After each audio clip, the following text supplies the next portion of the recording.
Jerry Hines, SRTV. This is why I was talking earlier the last couple of days on these Epstein files, and I know it's a very polarizing topic and subject. I'm not going to go into it here, but one of the things I wanted to make people aware of is that the fact that this has happened is because we've allowed it to happen. It's not anything other than ourselves allowing things to happen by our participation. And there are a lot of things that happen to us that we participate in without recognizing our participation in those things. And sometimes it just takes a little bit of awareness to separate ourselves to realize, oh, okay. Something as simple as, for example, your office space could be a complete wreck. You can have dishes piled up in the sink and old to-go boxes piled up inside the refrigerator. If you're in that kind of situation, most likely there's a lot of chaos and entropy going on inside of your consciousness and inside of your body. And sometimes if you do a self-audit on yourself, right? And you audit yourself and you tap into yourself and you begin to clear some of those traumas, those dramas, get back in brain-heart coherence through some meditation, through some conscious walks, organize the location around your workspace and your home space and your kitchen space and things like that. All of a sudden you start to clear space and things become more clear.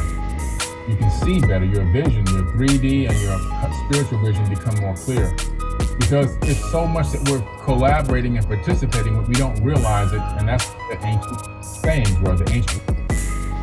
So I'm listening to Unlock Your Divinity Codes with Billy Carson. You guys check him out on YouTube for the rest of the videos. Pretty exciting information. We'll play a little bit more of it.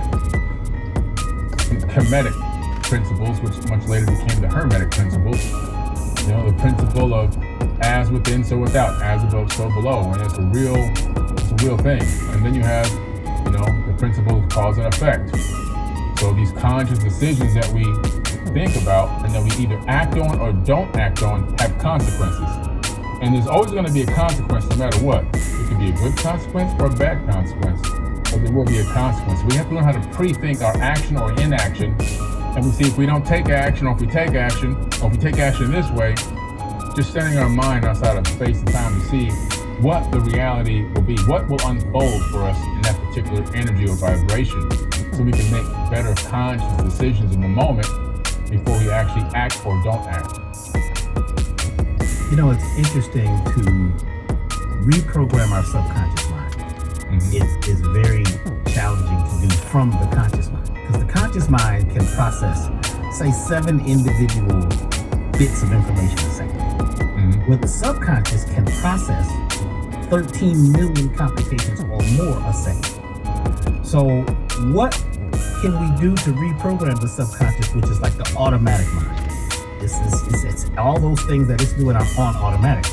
But what we do is the repetition, right, of a certain action, like the repetition of pain or pleasure, is the best way to get to reprogram that subconscious mind.